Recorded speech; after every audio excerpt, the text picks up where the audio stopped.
Fuck, I don't like sobriety. This is gonna get weird.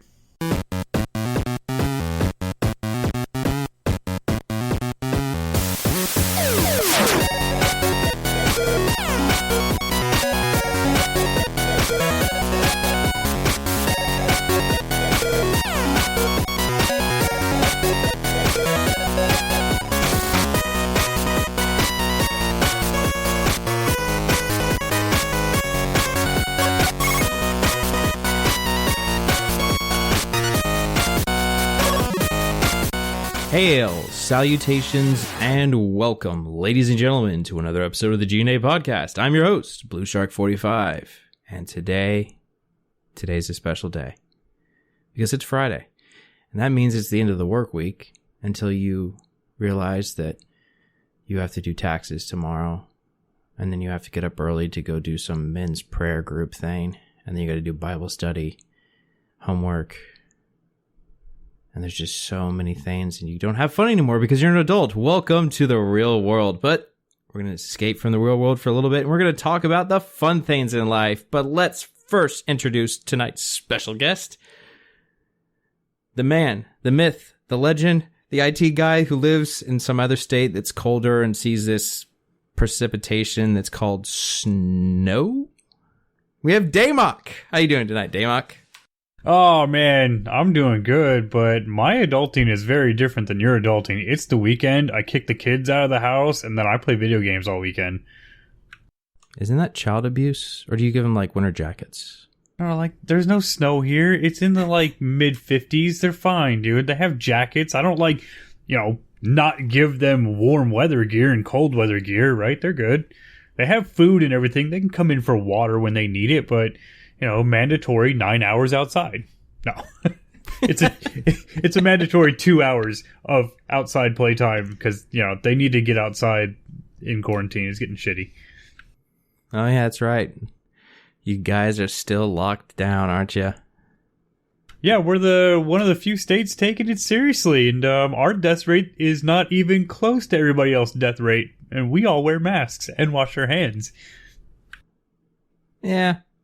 I like freedom, but we're not going to get into that tonight. We're going to get into something else tonight.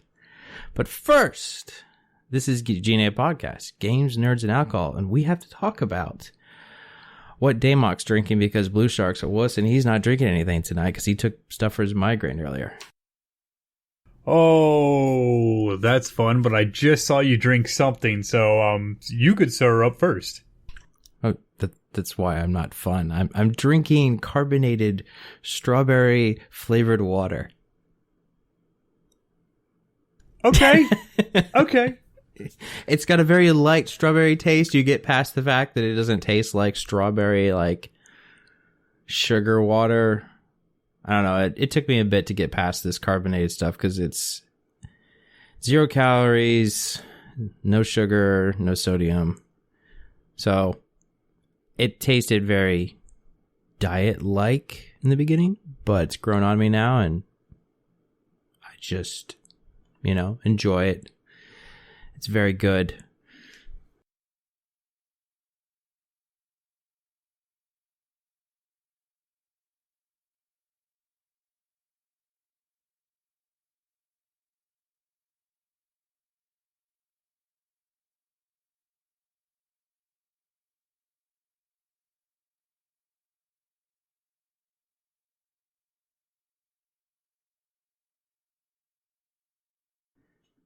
You hit the wrong button, did you, bud?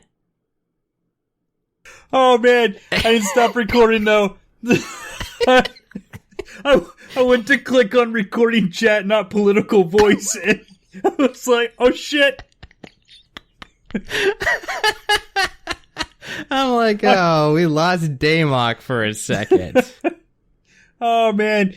Somebody tagged me in something, and I went to go and check it, and then I went back to click on the chat for the end. Yeah, anyways.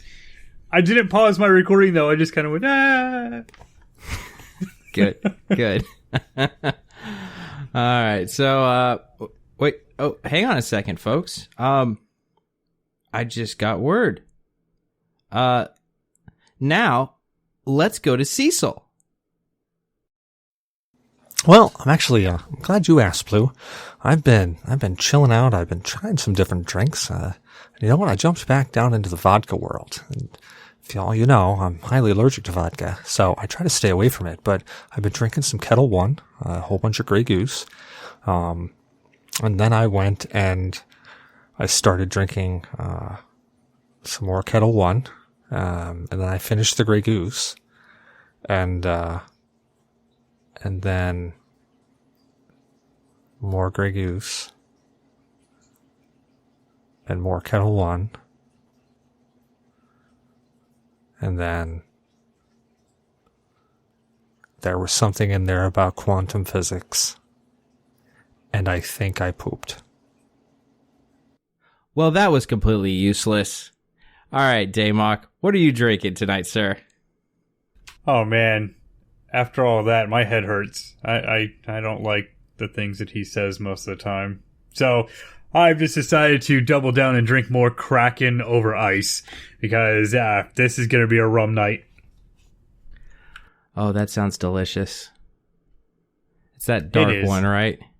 Oh yeah, it's a real dark. I don't like Captain Morgan because the military ruined that for me. I drank way too much of it that I threw up a lot of it. So I won't ever drink Captain Morgan again, but Kraken is relatively inexpensive, and just pour the shit over ice and drink it, and it's good.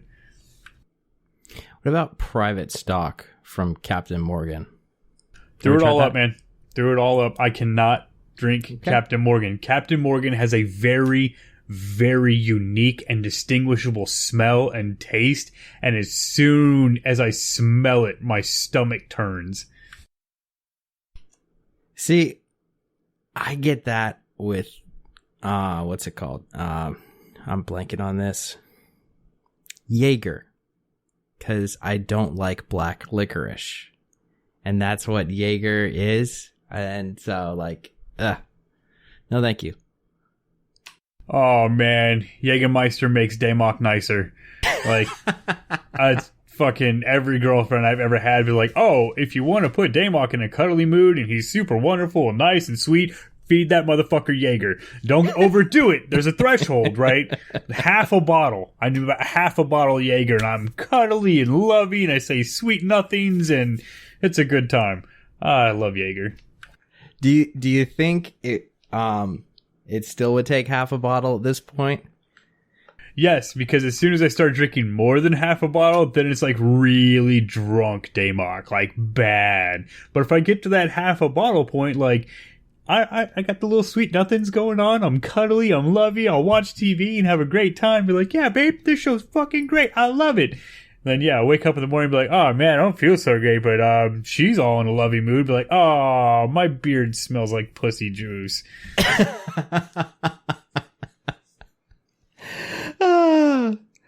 Well, I guess that's a good sign. You turns some people cuddly. It turns my stomach, but we all have our favorites. We all have our distastes. True story. Yeah. But let's go into State of Games. Okay, hold on. First off, you can't say, I haven't been playing anything. I haven't had any time. Like, no, I've seen you show up in the chat a couple times. And that 15 minutes over the course of the entire week that you've been in the actual Discord, that 15 minutes scattered could have been used for playing a game instead of saying random good mornings to everybody. Oh yeah, I could have. I could have dedicated 15 minutes to that, but the problem is I seem to always spend that time in the morning, and it's mostly like I'm walking in and I'm standing in the elevator, or I'm on the John, or I don't know. I happen to be delaying the start of my day, sitting at my office desk. Okay, so you're sitting and you're taking a shit. Okay, you play a phone game. You either scroll Facebook, you scroll news, you scroll porn, or you play a game. I do play games on my phone. I just hate that at this point in my life, that's all I do. I don't turn on the PC and play a game. I don't turn on the consoles and play a game. So I've been playing Pokemon Go. They currently have a new season. They call it the Season of Legends event. Wild theme Pokemon 1.25 times increase for 5-star raid XP. They're currently introducing some new. They're not new. I think they're just, you can find shinies of them now, but they have they remind me of, what were they called?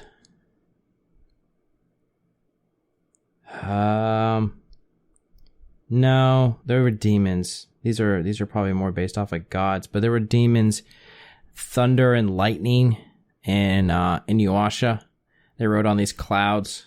Oh, I know who you're talking about. I liked Inuyasha. It was a good show. Yeah. Well, one of these guys, he looks like he's got clouds on his paws. I don't know, for some reason every time I see him, I just think of Inuyasha and those cloud demons. But so the Seasons of Legends, and let's see if they mentioned the names of these guys. Therian form Tornados, Therian form Thunderous, and Therian form Landorus. So there's different, I guess these are the different forms of Tornadus, Thunderous, and Landorus. So not gonna lie to you, I don't know shit about Pokemon at all. I don't really know these guys either. They weren't in gold, they weren't in silver, they weren't in red, and they weren't in blue. But yeah, so they're gonna show up now. And then right now they've added, this is something they've been out of for a while, special research tasks. So like the one where you can like discover Mew and Celebi, and there's different things like the Spirit Bomb, but they have the, what's this called? The Higher They Fly, and it has to do something with Team Rocket. So there's more rocket balloons coming up, and I've been fighting grunts, taking down Giovanni at least twice. But that's what I've been doing. I've been catching some Pokemon. Which let's see, gen are they on? 1, 2, 3, 4, 5. They're on the 6th gen now. Kalos. They've got Galar, but I'm not really sure how all these gens work, because sometimes these guys they say they're like, oh, that's from 8th gen. I'm like, well, then what the hell is Galar supposed to be? Because that's the Pokemon Sword and Shield game. Yeah, so if your boss is ever going to listen to this and he listened to this episode, he knows that those 45-minute shit breaks that you take is going through your Pokemon, man. There's not enough Pokemon around me to take a 45-minute shit break. But I do sometimes do the battling while I'm sitting on that shit. So you'll hear this.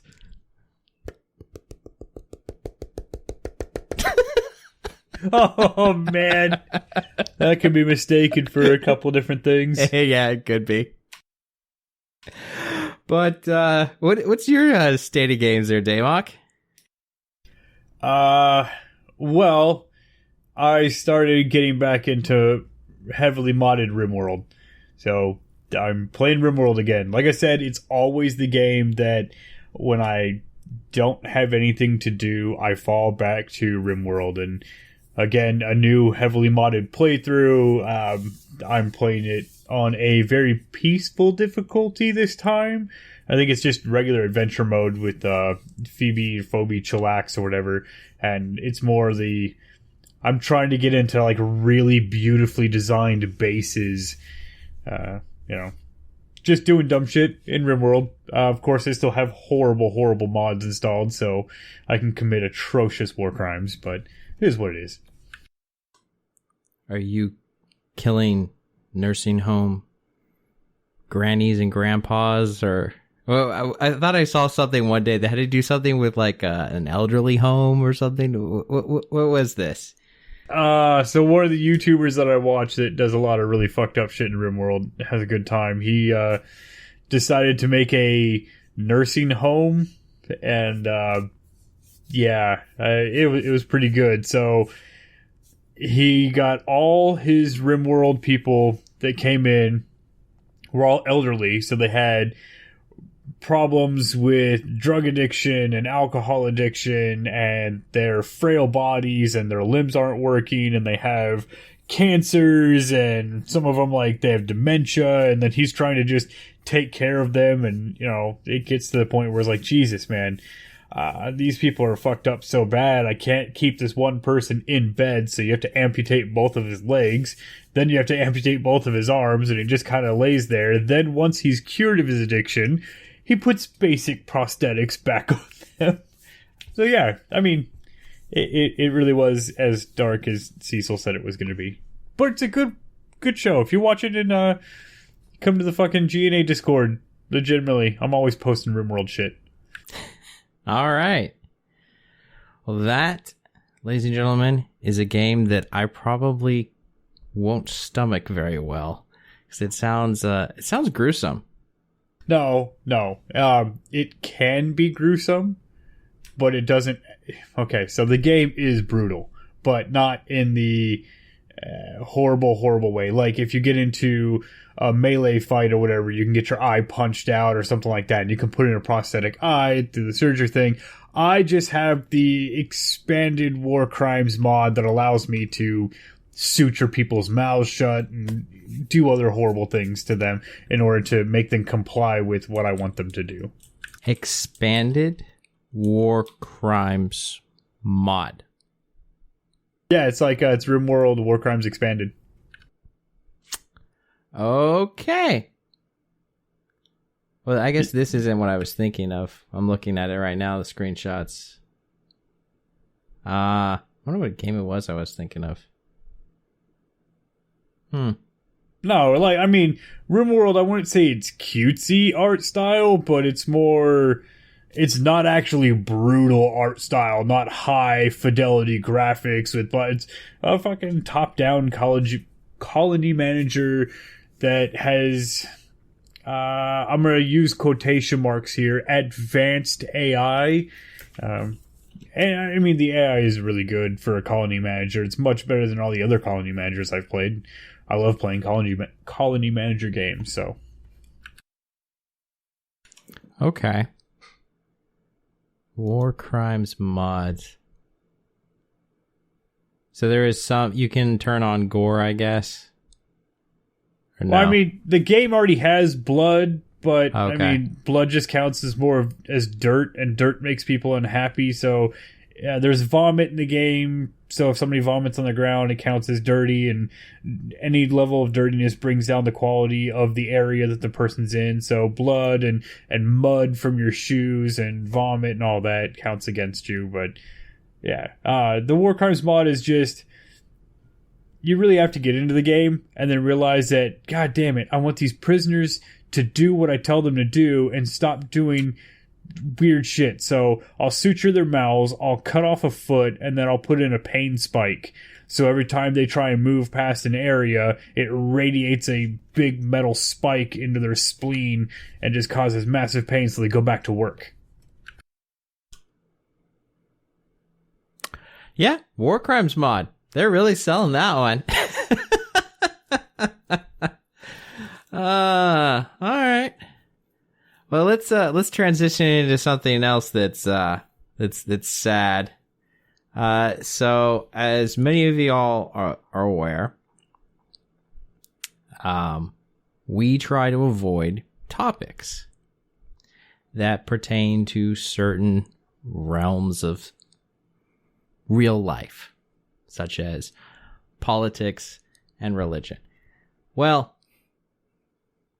I'm going to quote, I believe it's Andrew Breitbart, politics is downstream from culture. And this right here is going to fall more into the culture category and less the political category, but there are some political elements to this. But we're going to talk about Dr. Seuss. Yeah, so Dr. Seuss, as you all may not know, is not alive anymore.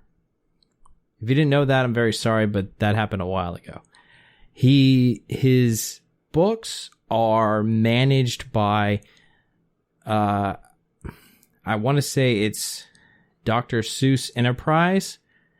So basically the administering of, publishing things, and, profits, all these things that come from the books. I guess if they found some more work of Dr. Seuss, they could publish it.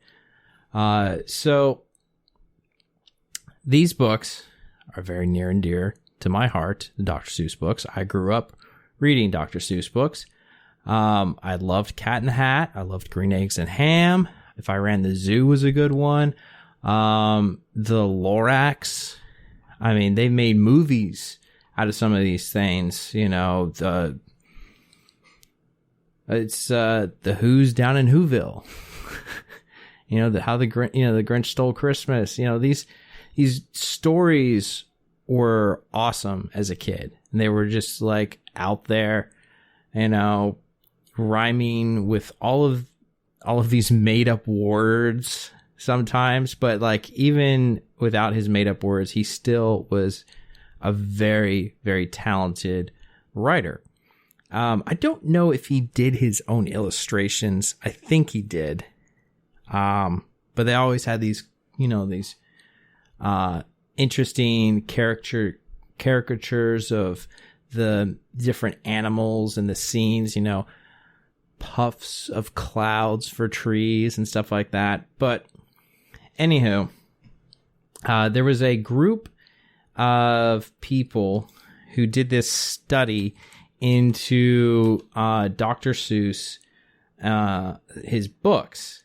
And so they've determined that Dr. Seuss, that of his works, these 6 books, and to think that I saw it on Mulberry Street, If I Ran the Zoo, McElgott's Pool, On Beyond Zebra, Scrambled Eggs Super, and The Cat's Quizzer were considered to be racist? No, not Harmful? considered to be racist. They had racist stereotypes and they had harmful stereotypes or depictions. But the overall book, the book itself wasn't. There was just some elements in there that were. It's interesting, though, that those aren't the top books for Dr. Seuss anyways. No. I think I saw it on Mulberry Street was like his first book, or the one that actually like got him noticed. So that was one of, that was like this is how he broke out into the children's book market, was that one. So that, that kind of sucks. I remember If I Ran the Zoo. I liked that book. That was cool. As kids, like, oh, he seems to be so proud of the zoo that he runs. And he's like, if I ran the zoo, then you think, all these imaginations or these imaginary animals that came out of his imagination, like what he would buy, what he would bring from all of these lands far and wide. See, I think it's a little sad that they're canceling the 6 books. The 6 books that they're canceling are not ones that I remember. I think my absolute favorite Dr. Seuss is Green Eggs and Ham. Like, come on, Sam, I Am. We're going to have a good time. That's my absolute favorite. And I've seen a lot of the other Cat in the Hat and read a lot of the other Cat in the Hat stuff. I've watched some of the weird movies they've had that weren't any good. But this isn't the first happening of them taking a review, a step back and look at everything. You saw at the end of last year what Disney did with the Muppets and a whole bunch of their movies, right? Yes. So they took for those of you who don't know, what they did with a lot of their movies, they added context. They said these may not have show certain things and they're product of their time, and they are not the best of whatever Disney's vision for the future. So they're like, hey, there's some things in here that portray people in a certain light that's very stereotypical.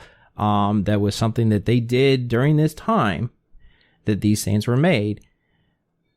But we're still going to show it. Yes. So, especially on Disney Plus, what they did with there's several episodes of the Muppets that were moved to this locked out, and so like The Jungle Book and Dumbo and a couple other big Disney movies from way back were actually taken and removed from the children's section of Disney, even though we know they're children's movies. That's what we watched. And instead they were moved into the 14 plus, and then they put a 12-second unskippable ad in front of every single one of the movies and or episodes. And I have it pulled up on my screen. It's very straightforward. This program includes negative depictions and or mistreatment of people or cultures. These stereotypes were wrong then and are wrong now. Rather than remove this context, we want to acknowledge its harmful impact, learn from it, and spark conversation to create more inclusive future together. Disney is committed to creating stories with inspirational and aspirational themes that reflect the rich diversity of human experience around the globe. To learn more about how these stories have impacted society, visit disney.com/storiesmatter. Yeah. And that's, I don't care for all of that per se, because I think I still think it's kind of silly, because while yes, this is how they portrayed certain things, the product of their time, I think parents should be the ones teaching their children this. I think parents need to be, like, hey, you're watching this. Let me tell you, like you see that there, like, this is why that was done. Like, here's some history. This is what the world was like during that time. I think that's a teaching moment that parents we should be taking upon. But, Disney wants to do it, fine. I think either way it should be taught or should be brought to the attention. Because yes, this is how we learned from what we've done in the past, so we don't repeat things. Like, those who fail to study history are doomed to repeat it. Dr. Seuss Enterprise did the wrong thing. I am not thrilled that they've banned books, because I remember a bookmark that I got in elementary school said read banned books, and it listed all these books that you should read. They're banned. Harry Potter was on there. The church had a very strong opinion about Harry Potter. Witchcraft is frowned upon in Christianity. And it still is, ladies and gentlemen. It is not something to be celebrated. It's not something to be praised in the eyes of the church. However, do I think you should ban a book? No. Because you could start making a list and saying, well, we're doing it for these reasons. And those reasons start to get warped over time. And then eventually we're in Fahrenheit 451 territory, and we're having we're in a bad place. But what I got into, and maybe you can agree with me on this or not, Damok, but this response that was done by them was done because of the times that we live in. We live in a time where, take an iconic TV show called The Bachelor, for example. A girl went to a party, and it was an antebellum themed party, and you can question whether or not should have done that. Well, association, antebellum, the South, what happened, then slavery, blah, blah, blah. She did those years ago. It resurfaces, and everyone's attacking her for this. And, the Bachelor said, hey, let's show this woman some grace. And then the host of the show, who's an executive producer, says the exact same thing on a podcast hosted by a former Bachelorette star, I believe. And everyone grabs their pitchforks and torches, and they start to go after this person. So we live in a time where when you do something in your past and it comes to light, that you get assaulted for this, and there's all this bad press. And so Dr. Seuss Enterprises, well, we don't want to have to fight a PR scam on this. We don't have to fight all of this.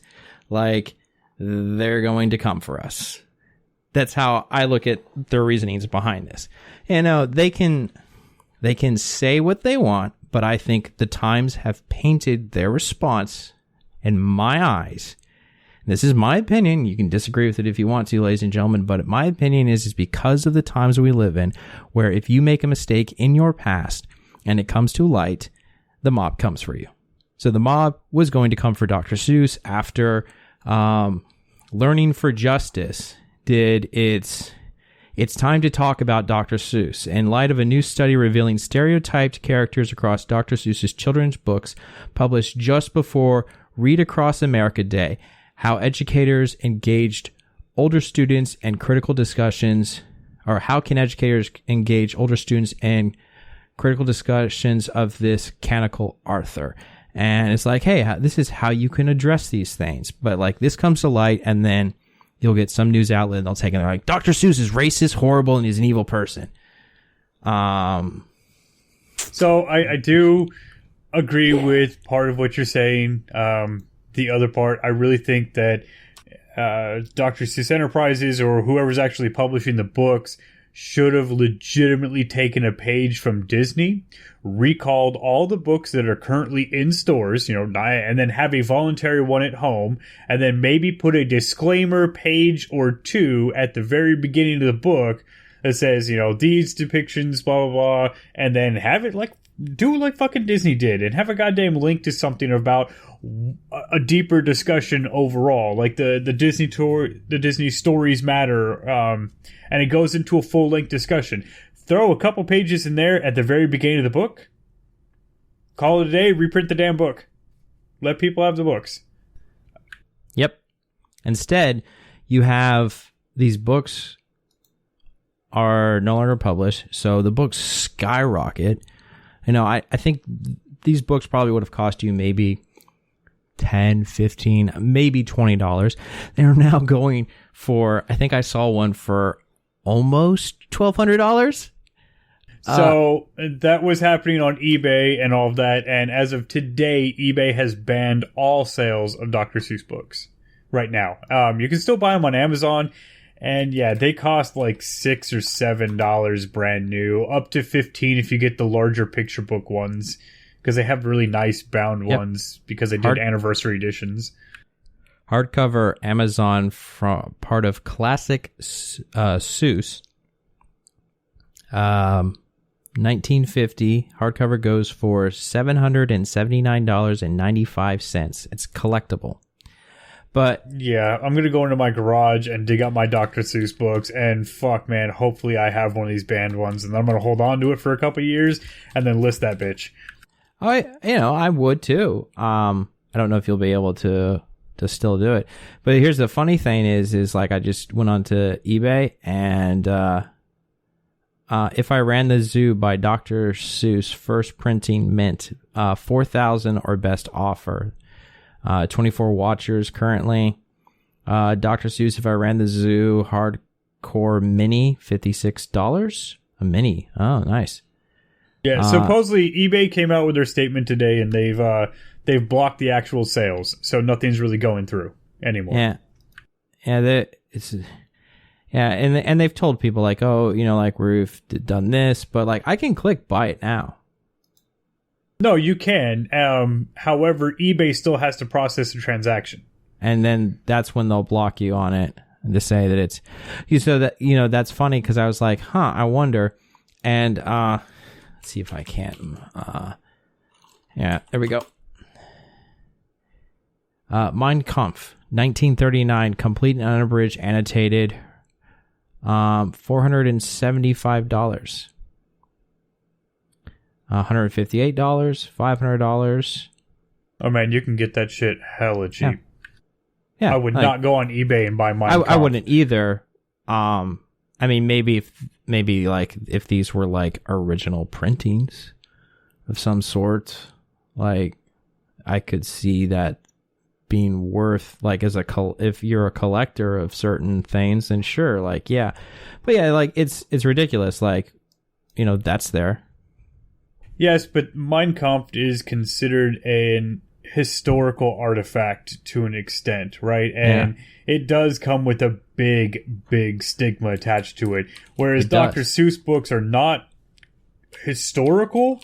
They're very nostalgic, and they don't come with a bad stigma. They come with a great stigma. I remember this as a kid. My mommy used to read it to me all the time. Like, oh, this is great. So there's a huge difference between Mein Kampf and Dr. Seuss books. And the ones, like I said, I don't believe in banning any books. I just think that they're going about it the wrong way. I believe that they should legitimately recall all the books that they currently have in stores, and then offer a recall to anybody who wants to go ahead and do it, and they'll swap it out for the new book. And the new book is the exact same book, except add a page or two in the beginning that's a disclaimer that opens up a discussion. Because, yes, I mean, we're looking at it. And you mentioned that shit happens in the past, and it comes back to bite you. Well, yes, we're trying to progress forward. How we're doing it is not exactly the right way to do it, and I think that's the argument and the disagreement. No one is quite sure how to progress forward with talking about these subjects. Do we just erase the history and move on? Do we open it for discussion and do that? But if we open it for discussion, how should we approach it? Everybody needs to know that it was wrong. Everybody needs to understand the times, but how come we were like that in the times becomes harder and harder as we progress further and further as a society. But yeah, I think 2 or 3 page disclaimer that maybe links you to some facts about it, the time and the history, and then just doing a recall on the current books, a voluntary recall for people, and then reissuing the books would have been a much better idea than to straight not print the books. And as much as Disney can piss me off at times, I really do think that they went the right way. Several other places haven't. We saw the reboot of Roseanne come back, and fuck, dude, the show Roseanne growing up was so awful. I hated it so much, but so many people loved it. Right? It was a big thing. And then it got canceled because she ran her mouth on Twitter and said something stupid, and now there's no more Roseanne. And I was like, well, this sucks. Yeah. That's the bad thing. And I mean, how do you do this with a book that did caricatures at the time? It's kind of hard, but what I'm thinking of is, okay, so if I said something offensive, let's see, there's a country music star that did this, and I'll give you an example of him. Oh no, you don't even have to. Dude, this was like 2 years ago, all over the news, where all the comedians, because they were making gay jokes back in the 90s, got slammed. Kevin Hart was all over it. He declined the Oscars and told them, kind of fuck yourselves, man. You guys are going to be mad at me for a gay joke that I said in 1992 when gay jokes were the thing to say? Yeah. Hey, so I would say that if I said something offensive and I offended someone who I knew, say my neighbor overheard me say a word and it offended them. Well, it could be a curse word for all intents and purposes. Like, there's people that offends their ears. They don't want to hear that stuff. If I'm out there like working on the car or doing something, I'm cursing up a storm, like they have small children, they're offended. They're annoyed by my behavior. Well, they can go record me and they could blast me out on the internet and they say, look what this man's doing like I have children in this household and they're overhearing him say all of these words that they're now going to know. He's ruined their childhood by teaching them all these bad words. People come after me, attack me. I would never apologize to the massive number of people who view that video. I would go next door. I would talk to my neighborhood. I would do it not on a camera. I wouldn't do it for a recording. I wouldn't do it for a newspaper. I'd do it for the fact that I had apologized. I'm sorry. You're right. I said words that your little kids should not have had to hear. And I apologize for my behavior and how I've offended you and how I've affected your family. And that's it. You apologize to the people you offend. When people give way to the, I'm going to use the word leftist, not liberals, leftist mob. When you give into this leftist mob, you show them your neck and they will step on it. And they will not let go. So when you apologize and when you give to them, they're going to go, oh, well, we got 6 Dr. Seuss books. How many more can we get? So the idea is to not apologize to the mob. You apologize to the people that you know care about that you've offended. If you've actually offended someone, like it's an individual, not all these people who are just getting behind the rage. Like, no. Are you really affected by it? No. Am I really affected by caricatures of women? No, I'm not. If they draw women wearing aprons and in the kitchen and it offends a woman and I see that on the internet, should I be getting offended by it? No. That's nothing to get offended by. That doesn't have anything to do with me.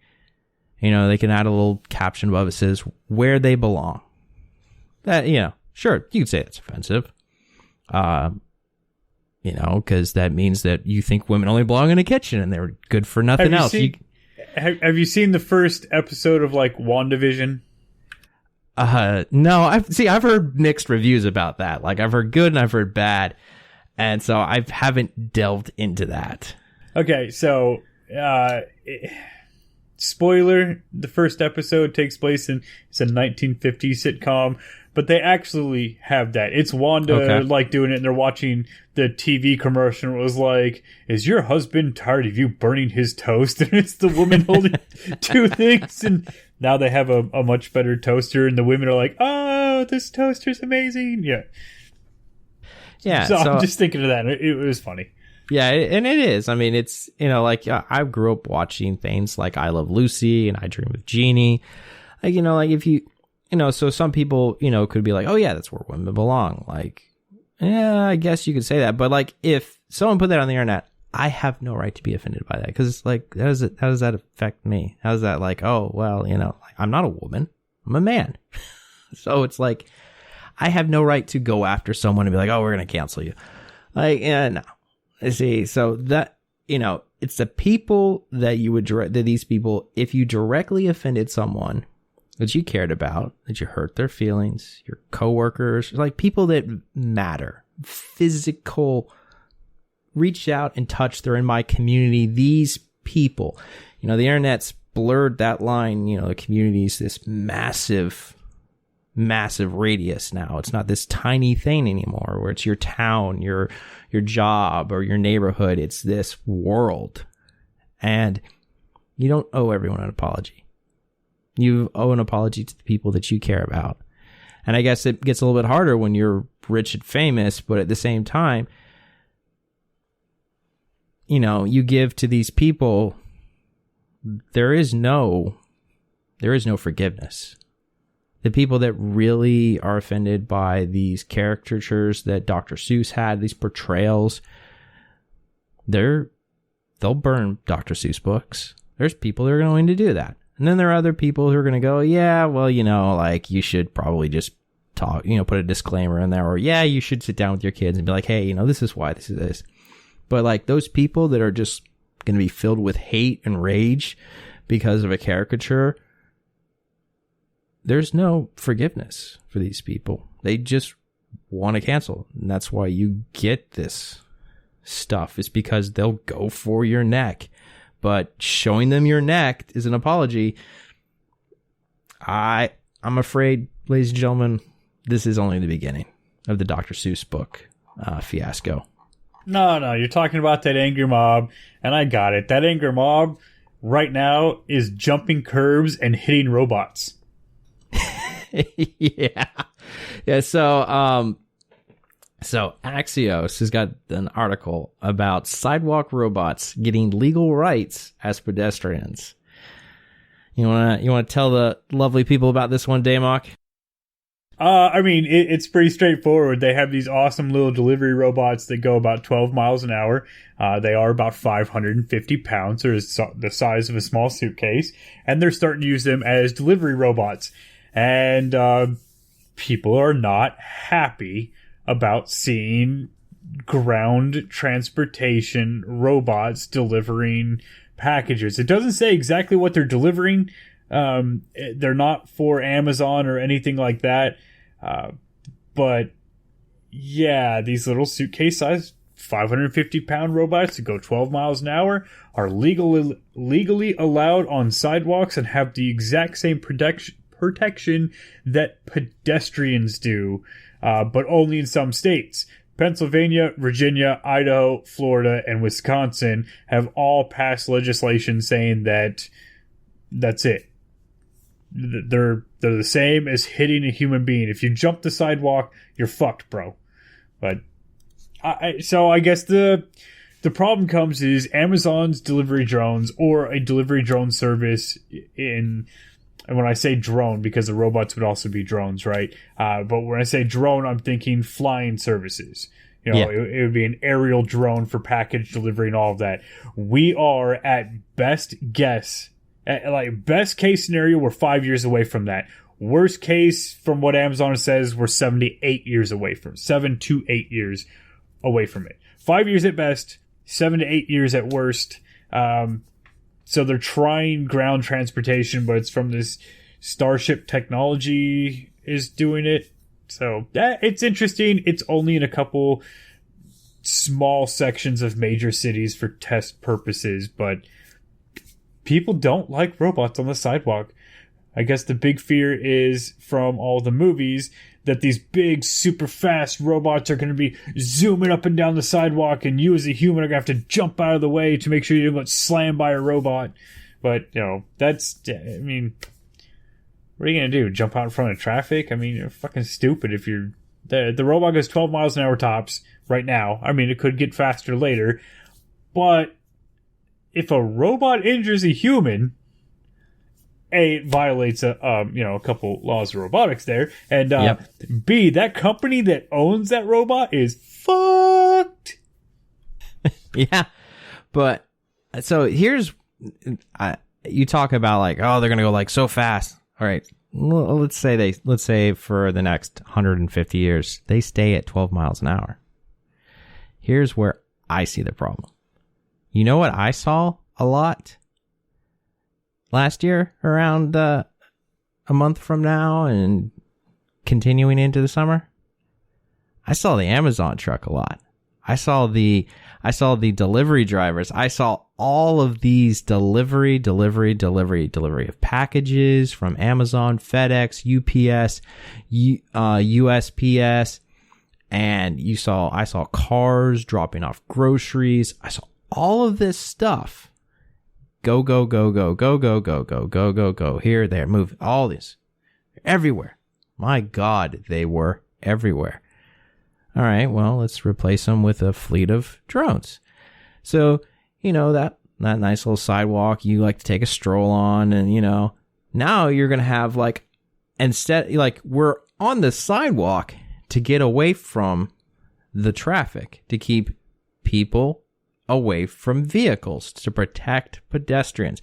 So now we're going to start congesting that sidewalk with a bunch of robots doing deliveries, and it's going to take suburbia and it's going to turn it into like a commercial or city-like feeling where you have like, when you like step out of a vehicle, like a bus in Times Square, like you're hit with a wall of human traffic. Like there's so many pets, and it's like go, go, go, go, go, go, go, go, go. You step out in some small town in Alabama onto the sidewalk, there's not a lot of people out there. So adding this is just going to, could have the potential to add more traffic onto a sidewalk. And, you know, I think that's a problem. So studies have been done, and studies are absolutely showing the exact opposite. So sidewalk traffic is at an absolute minimum use by people today. It used to be when we were growing up, man, you had a skateboard, you had to walk, you had to ride your bike fucking everywhere, right? You didn't get a damn car. You couldn't get a ride from people. But now everything is transportation. You do an Uber to come pick you up and take you somewhere instead of walking. And I mean, there's more than Uber. There's all those different rideshare programs out there, and they are getting, like, legitimately, they're cheap as shit. So there's almost no reason to not use them. Our sidewalk, so here in Virginia, so anywhere south of the DC area, right? The DC area has a lot more sidewalks set up and a lot more pedestrian traffic way. And it is probably used a little bit more because it is major city stacked upon major city, stacked upon major city. But as you move into the middle of Virginia and south of there until maybe you get into Richmond, sidewalks only exist in neighborhoods. And you can't leave your neighborhood because there's no sidewalk outside of your neighborhood. It's really fucking weird. You have to have a vehicle to travel out of your neighborhood. So seeing them here, I don't think that those robots are going to be that big of a deal. Northern Virginia and maybe in Richmond, that type of area, I could see it. But yeah, sidewalk traffic, it's really, really gone down. People just don't spend the time. Now, do we walk around the neighborhood and all that? Yeah. But would I be worried about a couple drones delivering packages? No. I think it'd be pretty fucking cool to see it, honestly. And I don't think it's going to run into me, because if it runs over my foot, you're looking at $12 million DAMOC. Yes. But so a couple, you said a couple. My point is that if they completely, like, if every time a delivery comes to your neighborhood, it has to be done through one of these robots.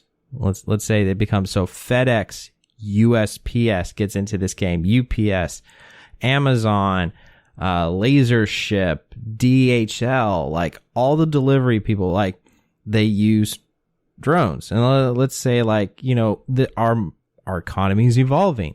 I go into Target, I can't find what I'm looking for. I go into Target.com, I can find what I'm looking for. Like, it's moving from people are like not even really shopping around in the stores, like they're doing pickups.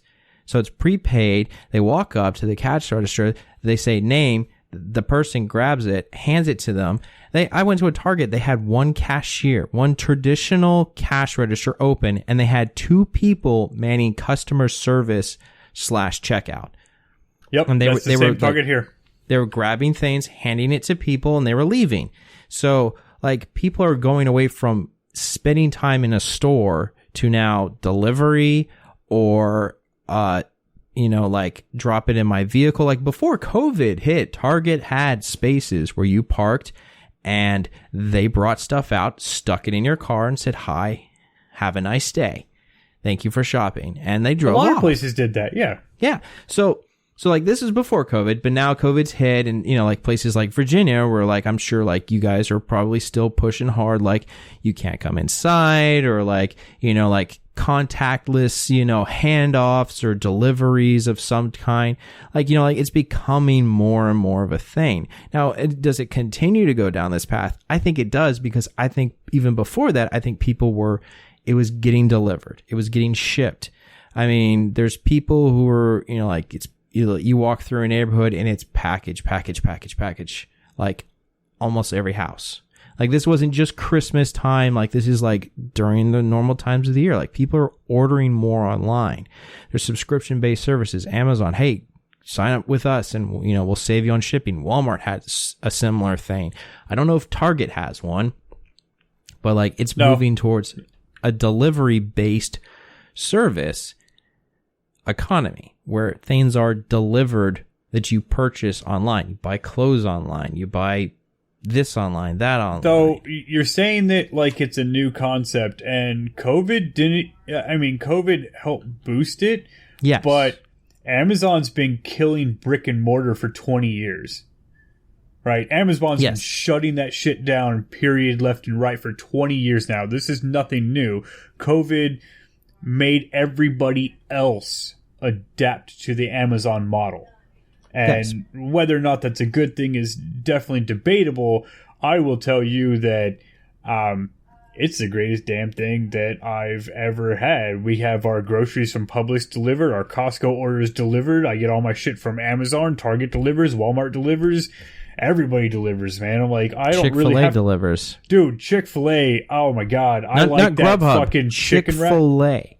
Yeah, well, Chick-fil-A doesn't. It's DoorDash. No, they do. But it's through DoorDash. So, like, McDonald's and Taco Bell and KFC and all of them also have that. Same thing with, like, Chipotle and Hooters and Buffalo Wild Wings.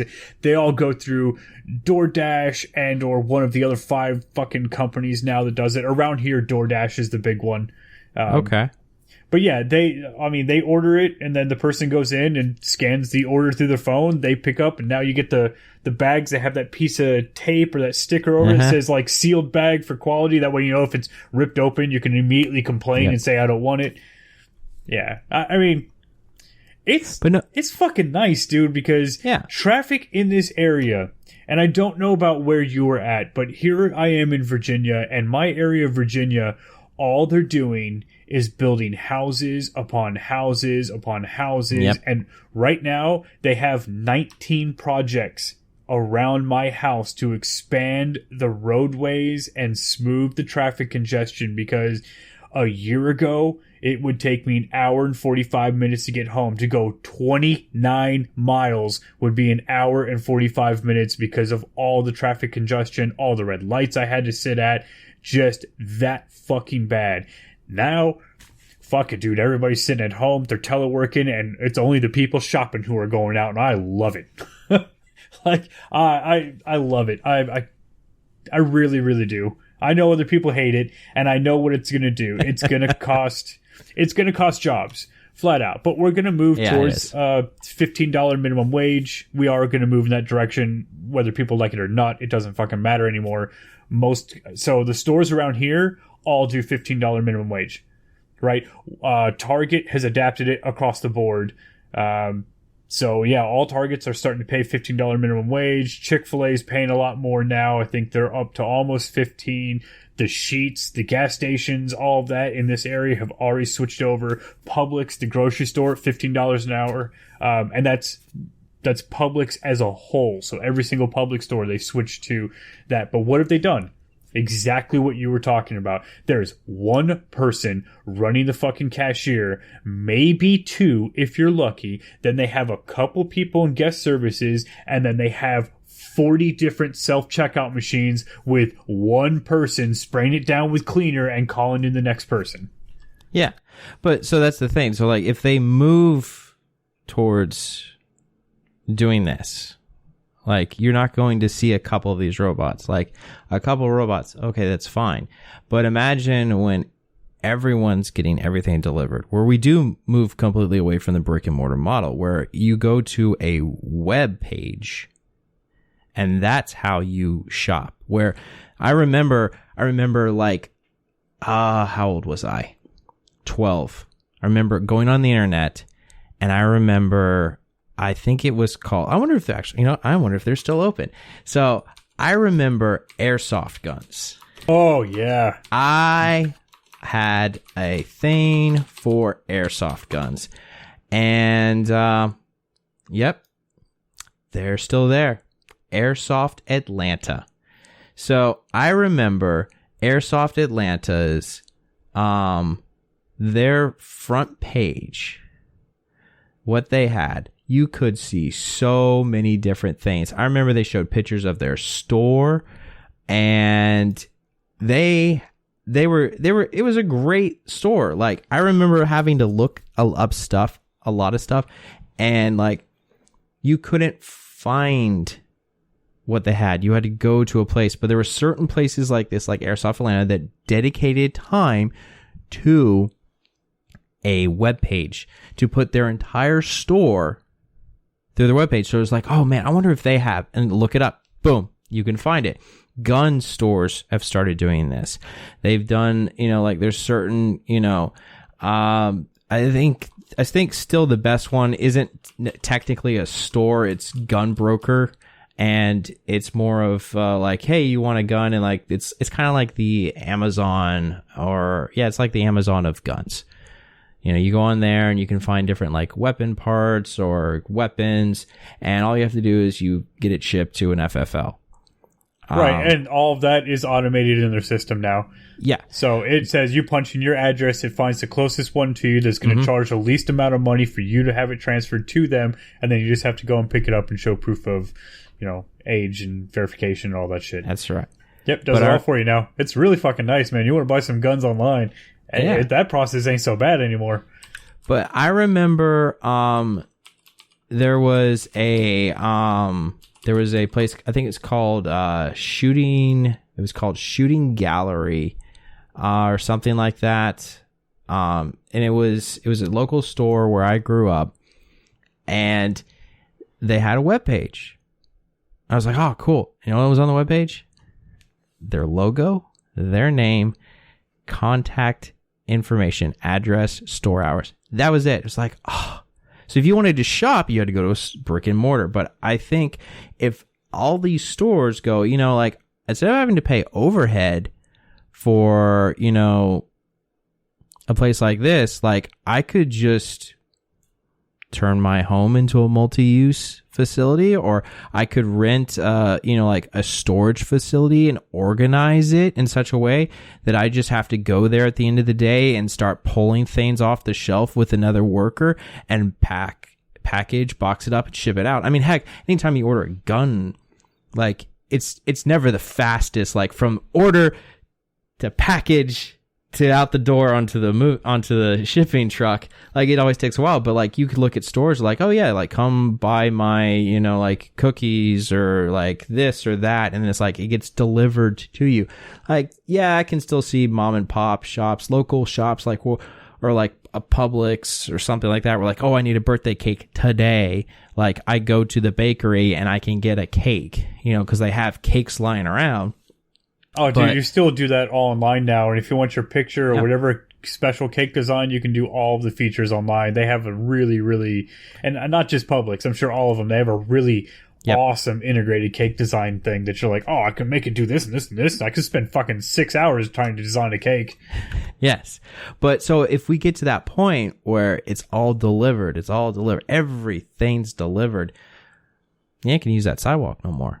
There's going to be so many of those robots. I don't care if they're going 12 miles an hour or not. Like, it's going to get to the point where, like, if I want to go for a walk, I now sit in traffic to go for a walk because now I'm walking behind robots, and I got robots behind me, and I got to turn on my turn indicator to get over to the other side of the sidewalk to pass the robot that's in front of me that's standing in line to go down this way. Like, it's going to become this, it's going to turn a road, which is a network and made for traffic and all these things. It's going to turn sidewalks into a mini road, and driveways and walkways into the off ramps for, your major sidewalk loop around your block or around your neighborhood.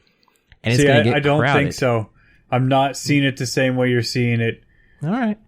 So here's how I'm seeing it, though, because I know what you're saying, and that's if in 5 years we did not progress. But in 5 years, we're going to have a whole different system. This is just a trial system to see if we can put robots on sidewalks and have them maneuver. What you would see, in my view of it, would be a big-ass, like, white box truck pulls up, and that white box truck is carrying a whole bunch of robots. It's going to drop them off in the neighborhood. They're going to deliver their packages. They're all going to come back to that box truck, and they're going to take off. And it's not going to be as packed.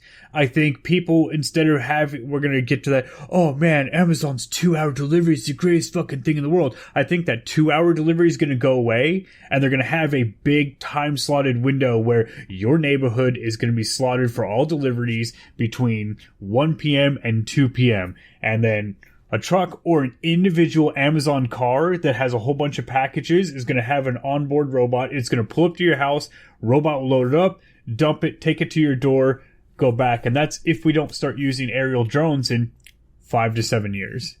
Yeah, and then you have your neighborhood airways are now crowded. Like my point is crowding. Right, I got that. Crowding.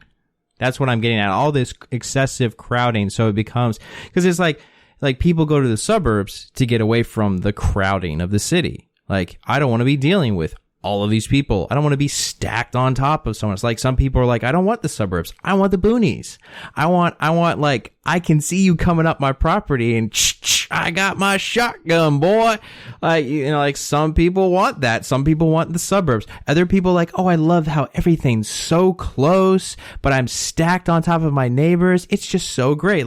But you get to this point where it's like crowding of all these robots. Cause I've been, there's been times where like, oh, look, it's UPS, it's FedEx, it's Amazon, it's USPS. They're all in the same area at the same time. It's like a battle's going to ensue. Who will come out and be on top? Will it be the government? No, let's face it, folks. USPS is not the most efficient system in the world. It's going to be either Amazon, FedEx, or UPS winning that fight.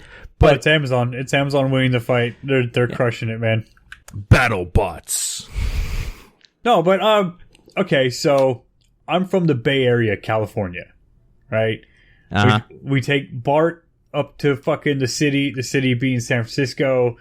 Yeah, crowded sidewalks, people crowd sidewalks. You ever been to New York? I've been to New York several times, especially in the New York City area. It doesn't matter. Even in the non-touristy places, those sidewalks are fucking packed with people. Yep. It's really rough to maneuver there as well. So yes, bringing that towards more suburban neighborhoods and all that, we're going to see robots. Yeah, I just don't think we're going to see them as much as where it's going to become a crowded problem. I am more worried about the aerial drones because the ground-based robots can be battery powered, and if you've ever been next to a Tesla fucking car, you know the damn thing is silent. Yeah. However, an aerial drone, battery powered or not, is going to have some type of propeller that has to make some goddamn noise. So I'm going to sit in my house and it's going to be like all fucking day. I'm going to start shooting shit out of the goddamn sky. I don't fucking care anymore. So I'm okay with some crowded sidewalks, as long as it doesn't fucking bother me with that constant, because I'm going to have to soundproof the house, and then I'm going to sue every goddamn company that's going to fly a drone to get my house soundproofed for me, because I'm not listening to that shit. Yeah, and it's like people who don't want to live near train tracks or near the airports. They don't want to hear all that noise. So it's like, I don't want to hear a bunch of aerial drone noise. Like, yeah, they're annoying. Like, I watched Demolition Ranch videos, and like sometimes they've got the aerial drone and like I can hear it in the background, and I'm just like, they're standing on the ground, you're standing that close, and you're still got the aerial drone. Like, why are we using the aerial drone right now, guys? Like, this is annoying. Like that high pitched buzzing noise. And that drone is like 2 miles up with that ultra 4K super camera with the zoom lens, and you can still hear it. I watched Demolition Ranch. That's a good one. Hickok 45 is better, but that's a whole different discussion. Well, so Demolition is the comedy. And it's Hitchcock 45 is more of the serious nature of it. Like, he's got some jokes, but he's more like dad joke material. Like, he's grandpa's got these old jokes, and it's like Demolition Ranch is like, look, I've got this box. Let's see if I can shoot it with a 50 cal. But let's start at the 22 first. Yeah, ordering all the Chinese body armor, or how about let's just shoot a bunch of NOS canisters. That's gonna be cool. Yeah. Do they really blow up? Oh, they don't. Yeah, no. When he said the NOS and they were like, yeah, it's only up to this many PSI, I was like, the Scuba Tank's worse. Scuba Tank's a lot higher in the PSI range. But speaking of, Valve. Way to transition. I like that one. It's a little bit better. But Valve cancels Artifact 2.0 and makes the existing version free. And this comes from Polygon. So Dota, the video game, the card game version called Artifact, they were developing a 2.0 version, which was a revamp of the original launch they did in 2018 of Artifact. And then they're like, nah, we're done. So they have Artifact Classic or Artifact 2.0 Beta. They renamed it to Artifact Foundry. And it's for free. They won't be doing any further updates to any of the versions. And they say that it's technically it's an unfinished product, but it's just missing some polish and artwork, but the core gameplay of what you're doing is still there. Yeah, they say the gameplay itself and the game itself is 100% finished. There's no polish, there's no artwork, and then they're just going to open it up to being free. I don't know why they abandoned it. Maybe because it wasn't even close to Magic the Gathering. Because, Jesus, man, Magic the Gathering is going to destroy everybody when it comes to trading card games. And no one's come close to it. And Artifact was kind of a joke when it was announced. I mean, Valve was all serious about it, but everybody went, really? That's fucking stupid, bro. I don't want to play a card game of Dota. You know what? Because Valve is notoriously open to the modding community, I wonder if...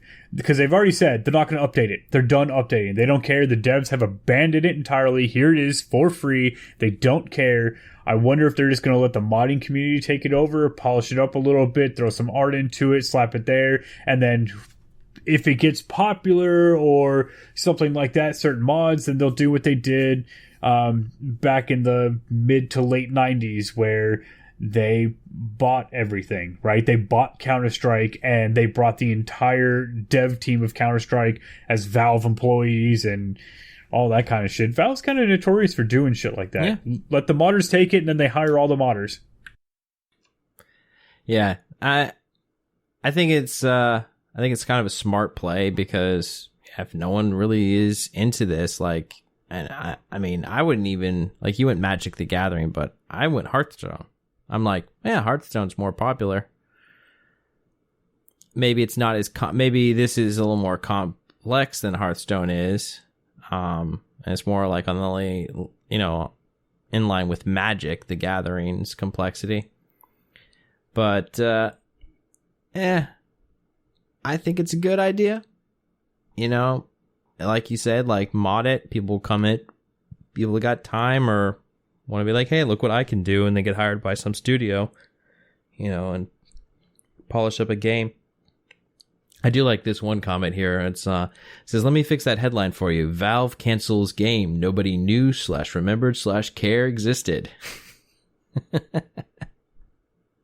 I mean, true story.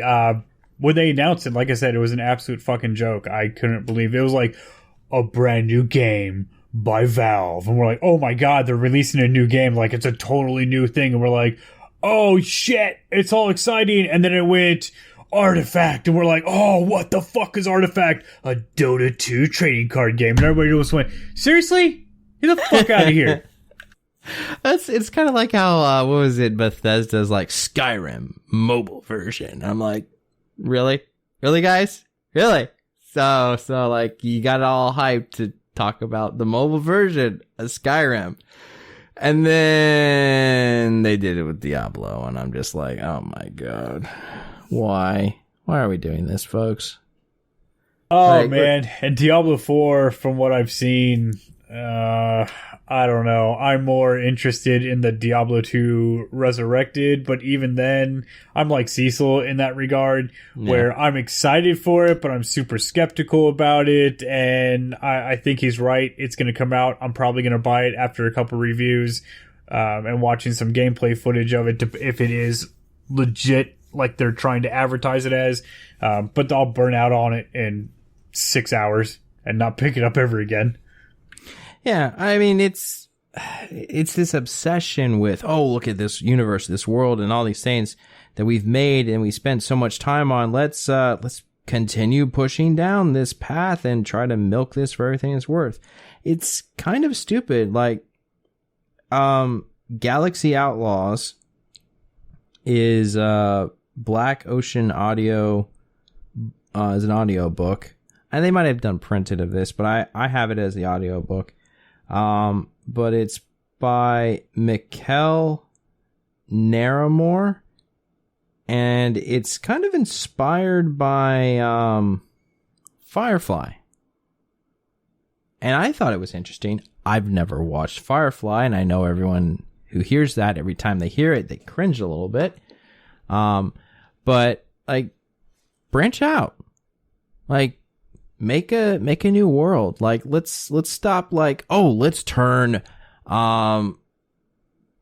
Rainbow Six Siege into a card game, or Ubisoft's weird thing where they kind of turned Rainbow Six Siege into a mini mobile game. I forget what the hell it's called. It's really painful because it's got like Sam Fisher in it. Who's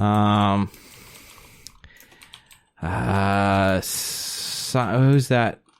Well, okay, so you're talking about a new IP, right? And yeah, like, what's the new one that's being announced by Bethesda that should be coming out soonish, or there's a big trailer for it coming out soonish?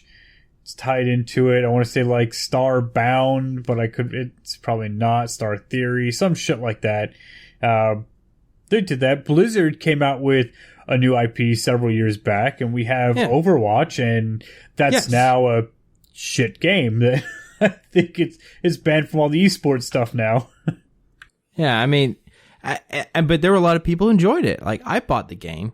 I've played some of it, but, stop doing this. Let's try to reinvent this exact same game in a different format. Let's try to take this game and put it on a mobile phone. Let's try to take this and turn it into a card game. And I know someone's right now going, oh, this is coming from the guy who's playing Pokemon on a phone. Yeah, I know. It's stupid. It really is. Like, there's at times where I go like, this is really stupid. I should spend more time on Pokemon Sword on my Switch. That's right here, that's mobile, that I can move around with me and take with me in different places.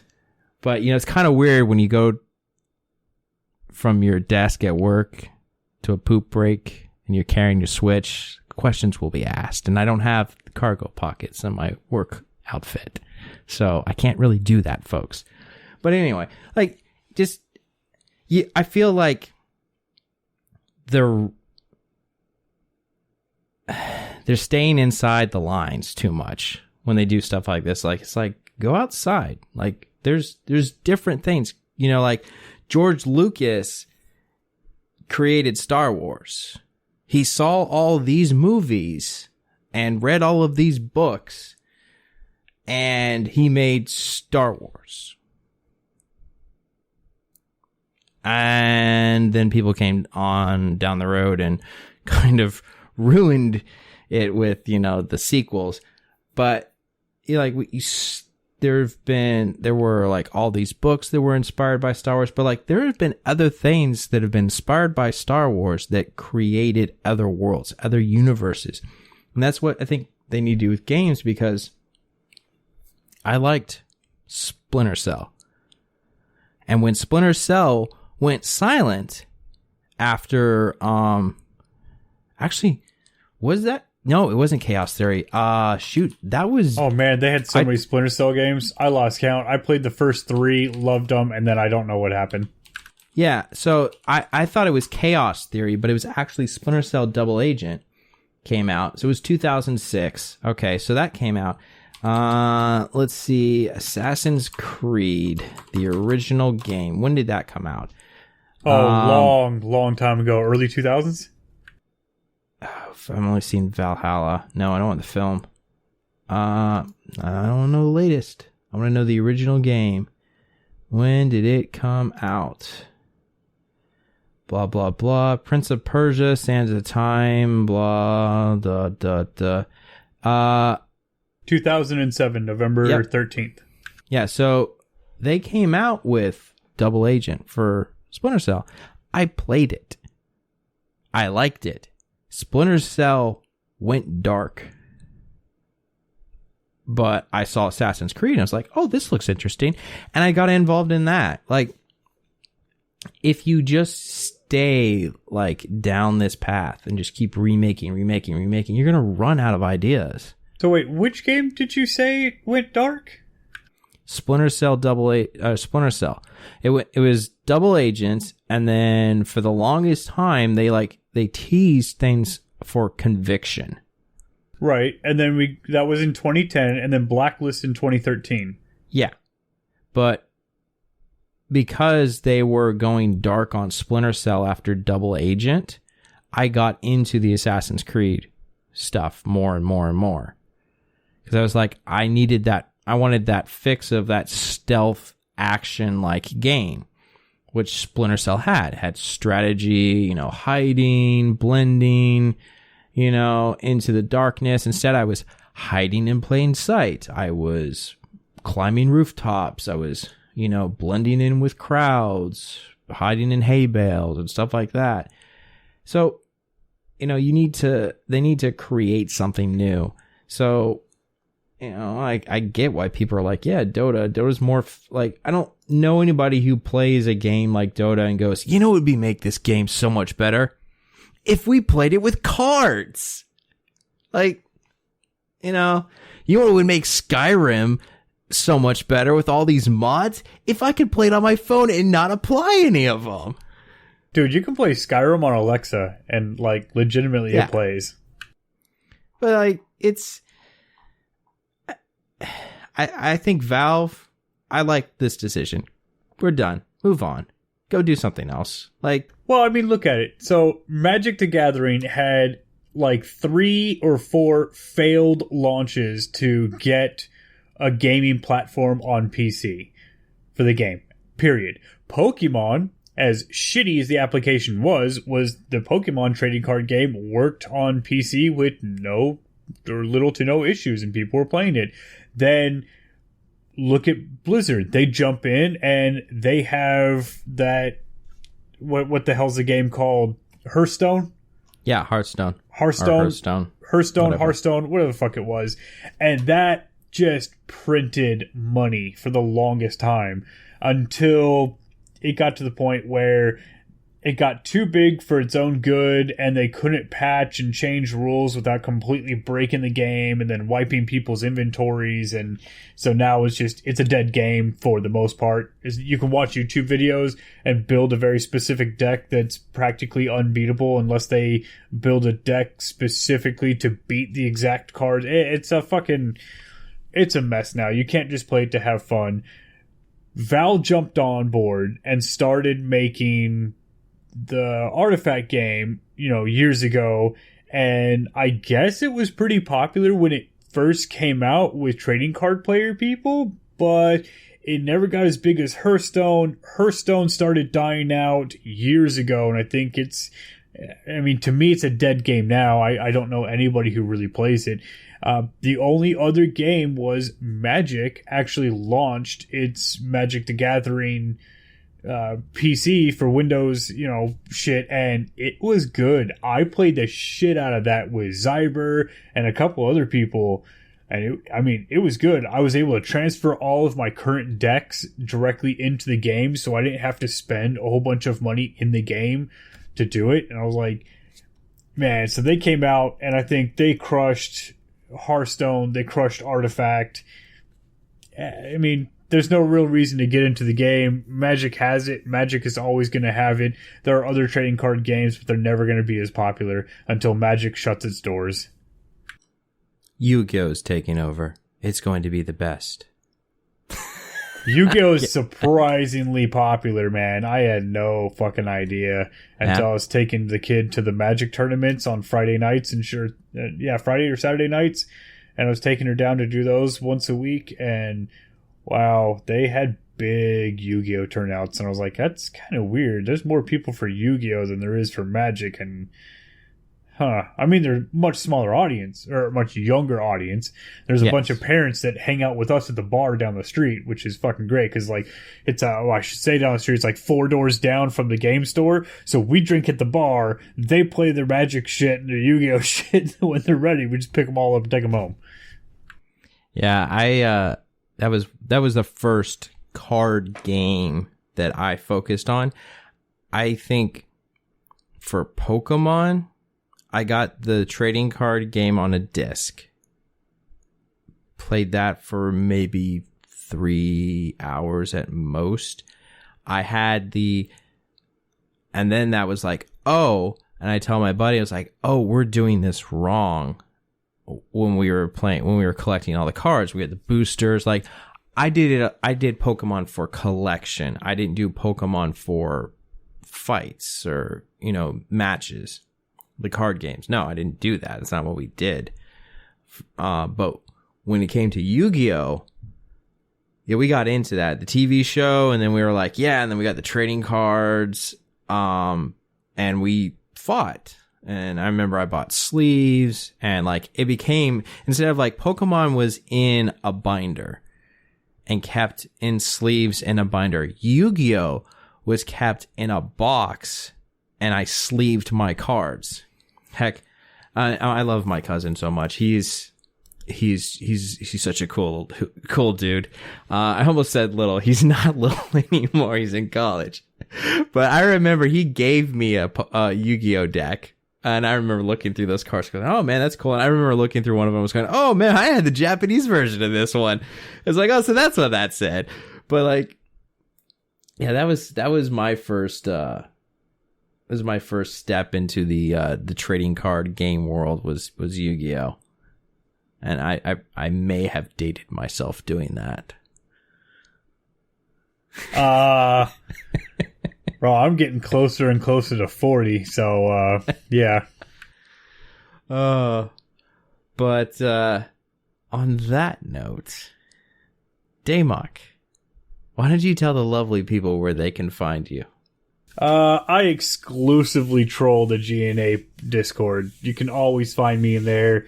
I'm no longer the ultimate shit talker, but I am working my way back up there. I do believe I have the stats. I'm level 29. The closest person is Ko at 21, and behind him is level 18. So soon enough, I will become the ultimate shit talker once again. Yes, that title is currently not claimed. So no one is currently the ultimate shit talker. I don't know when we award that. So it's automatically awarded at level 50, and multiple people can become the ultimate shit talker. But no one else gets a trophy like I got for being the first ultimate shit talker. Yeah, nice. Speaking of trophies, by the way, the wife says hi. I have her trophy. I found it. It's actually up there on the shelf. I found the box of them. I do need to send that shit out. I do have it, and Sheila Selke has been bothering me to get it out there. So I will be sending it soon. Well, we look forward to that. That was a fun night. Well, ladies and gentlemen, I'm Blue Shark 45. You can find me for 15 minutes every week on the G.N.A. Discord. No. You can find him for about 2.5 minutes in the morning, right around 7 to 8 a.m. Eastern Standard Time, saying hello, how are you, posting a random sentence, and then you'll see him the next day. That'll be it. Yep. A wild blue shark has appeared. A wild blue shark has fled. And you can also find me on Twitter at Blue Shark 45. You can find me on Parler. I don't do a lot on there. I honestly, folks, I'm not gonna lie. When we started taking over this show, and before that, I was mad. Not mad. I was just like, I was all out gangbusters, like just tweeting and posting and chatting in this Discord, that Discord. Now I just like relegated to the one where I happen to be on the podcast, and the rest of them I sometimes scroll through there. But you can find me. If you poke me, you'll probably get a response out of me. But you know, the best thing to do is you can email us. And if you're wondering, well, what's your email address? Well, ladies and gentlemen, we have this wonderful thing. It's called a website.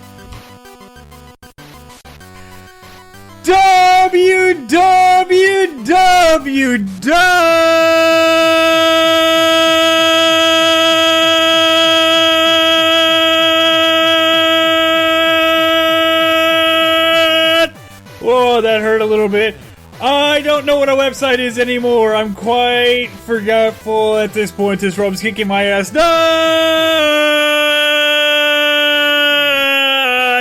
Come. Fuck your speakers. Oh, thank you very much. You all have a lovely evening. Thank you again, Daymok. Oh, man, anytime. It was a great bullshit with you, man.